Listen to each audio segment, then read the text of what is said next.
Okay, now once you have trimmed your roots, this is how they look like. The excess parts of the roots, we have no use for this, so you feel free to discard this off. So we remain with our clean pits. This is how they look like. Now the next step after here, it depends on two things.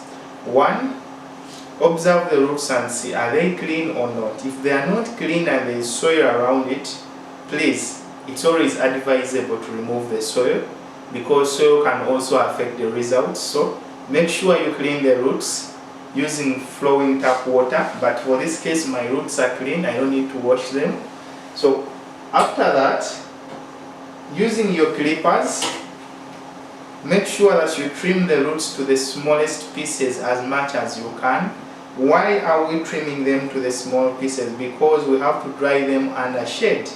Now the reason why we dry our plant samples under shade is because some phytochemicals are sensitive to light and they can be easily degraded by light. Some phytochemicals can also be degraded by heat. So by the time you analyze the sample, the phytochemicals are not being tested present. So make sure that you keep your samples away from light and excess extreme heat.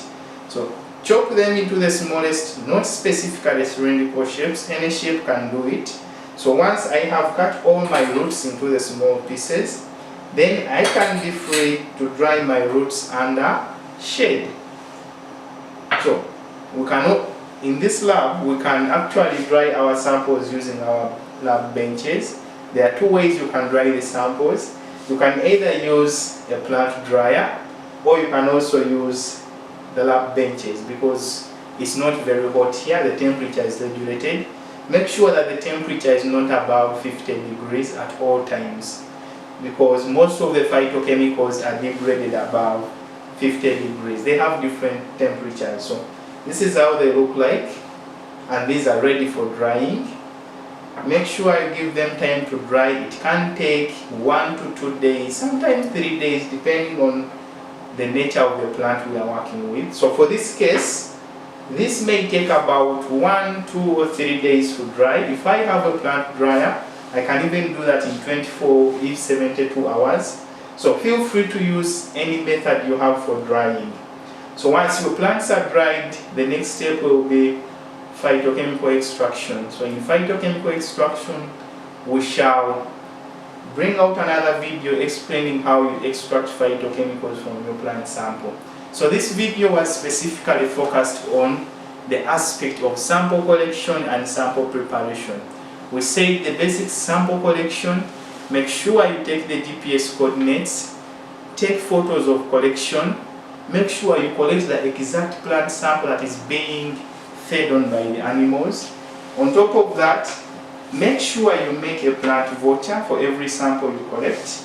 Identify the voucher with the GPS coordinates, botanical names of the plants, any form of description, and ensure that all the identifiable parts of the plant are easily identified.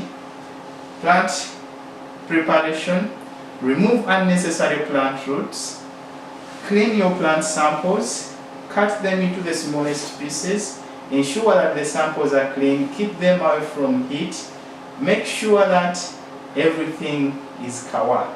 Then you'll be able to have a very productive next stage. Thank you very much for listening.